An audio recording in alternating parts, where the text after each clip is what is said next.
د یا محیمنو دا وظیفه چې کوم یو انسان کوي نو الله جل جلاله به د هغه د ګناهونو نه بالکل زړه تور کړي او د نیکو اعمالو او د نیکو کارونو سره به رب العالمین شوق پیدا کړي. زمرونو او خویندو نن درته د الله جل شانه یو داسې نوم خیمه کلم چې تاسو د دین نوم وظیفه شروع وکړئ نو د دې په برکت باندې به الله جل جلاله د ستاسو د ګناهونو نه ډډه تور کړي د نیکو اعمالو او د افعالو سره به ستاسو شوق پیدا شي. هغه رونه او هغه خویندې چې هغه شپه ورځ په ګناهونو کې اخته وي او د الله جل جلاله په نافرمانۍ کې اخته وي او د هغوی د زړه دغه ارمان او خواهش وي چې موږ د الله جل شانه زر تر زره د دې نارواو کارونو او د ګناهونو نه منع کړي. هغه رونه او خویندې دي د نن نه د یا محیمنو وظیفه شروع وکړي انشاء الله چې الله جل جلاله به د دې وظیفې په برکت سره دوی د دغې خراب او ناروا عادتونو او د ګناه د کارونو به رب العالمین منع کړي او دوی ته به د دې وظیفې کولو نفس د ګناه کار ورته داسې ښکاري لکه چې یو لوی غر و او هغه په دوی باندې راپرېوتو. د ګناه نه به د دوی داسې نفرت پیدا شي لکه زموږ چې څنګه د مرګ نه نفرت پیدا شوی دی. څنګه چې موږ مرګ نه غواړو د مرګ نه یریږو دغه رنګ د دې وظیفې کوونکی انسان به د ګناه نه داسې یریږي بل د دې وظیفې کوونکی انسان ته به رب العالمین د ګناه هر یو کار ډیر زیات ګران کړي او د نیکۍ تمام کارونه به رب العالمین آسان کړي دته. بالآخر که د یو څو اصولو پابندي کوله نو د الله جل شانه یو نیک بنده او ولی الله به نه جوړ شي. دا داسې پاورفل وظیفه ده. بعضې رونه او خویندې هغوی کله د لیکلو په ذریعې سره او کله په یوې ذریعې سره داسې خط راولېږي کله مونږ د ګناه پرېښودلو اراده وکړو چې ګناه نه کوو لیکن بالآخره نه ګناه وشي او کله وایو چې دا زموږ اخري ګناه ده بیا به نه کوو لیکن بیا د نه هم هغه ګناه وشي. څه وکړو ډېر سخت مجبوره یو. نن د هغه رونو او د هغه خویندو دپاره هم دا وظیفه ډېر انتخابي مفیده وظیفه ده. د دې وظیفې نه پس به ستاسو زړه د ګناه طرف ته بالکل نه کېږي. دا دونه مبارکه وظیفه ده. د دې وظیفې کولو طریقه دا ده چې خشته مزیدار پاک صفا به ولامبي او چې کله بهر ته راوځي نو بیا به ووایي الحمدلله او د هغې نه پس به یو پیاڼی به داسې ووایي یا محیمنو جل جلاله.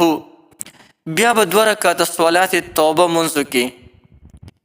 نور 2 رکعاته نفل دي. د صلات توبه 2 رکعاته نفل دي او په دې کې دغه رنګ ساده منځ وکړه لکه 2 رکعاته نفل چې څنګه منځ کوو خو صرف نوم پکې د توبې نفل منځ کوم دغه رنګ نیت پکې صرف دغه رنګ وکړه نور باقي 2 رکعاته نفل دي.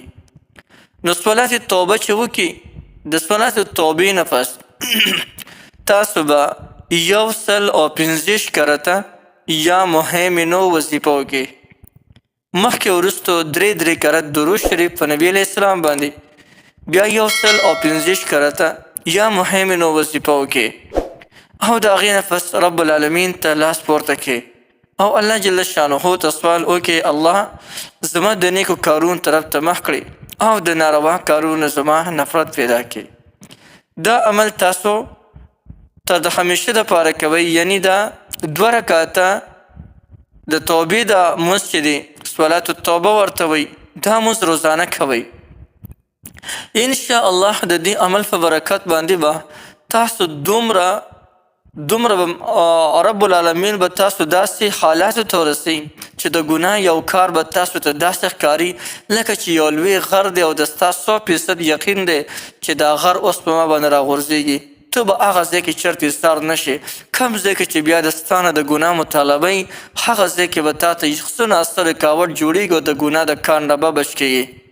محترمو دا یو ډېره زیاته زبردست او ډېره زیاته مفیده وظیفه ده. الله جل جلاله په د خپل پاک نوم کې په یا محیمنو کې ډېر زیات رموز او اسرار ایښودي دي. د صاحبانو د کشف او د اولیاء الله دا خاص ذکر دی.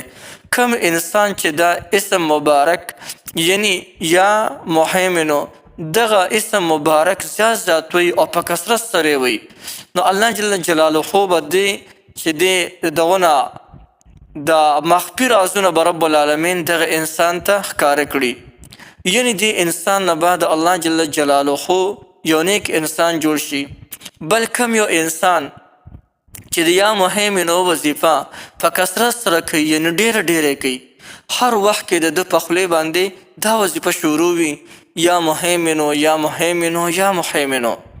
الله جل جلاله به د ده ظاهر او باطن دواړه صفایي وکړي. ظاهري صفایي به دغه چې مخامخ به د ګناه کارونه د ستا نه کېږي. باطن د ستا زړه کې به د ګناه خیالونه نه راځي، د ستا ذهن ته به د ګناه خیالونه نه راځي. د اخلاق رذیله، د غصې، د بدنظرۍ، دغه رنګې وغیره، د غیبت، د نورو خطرناک ګناهونو به د رب العالمین د دې وظیفې په برکت سره منې کړي. دې نه علاوه که چاته بل څه داسې خطرناک مرض لګېدلی وي او هغې کې د ده چې دی اخروي نقصان وي، لکه مثلا بدګماني، که هغه یو انسان عمده وظیفه شروع کړي نو الله تعالی به ظاهر او باطن دواړه صفا کړي او د ګناهونو به رب العالمین سر تر سره منې کړي. نو محترمو، یو ډېره زیاته زبردسته او ډېره زیاته مفیده وظیفه مې درته وښوله. نو بلکل دا وظیفه تاسو کولی شئ. د دې وظیفې تاسو ټولو ته مکمل اجازت دی، هر څوک د دې وظیفې نه مکمل فایده اخیستلی شي.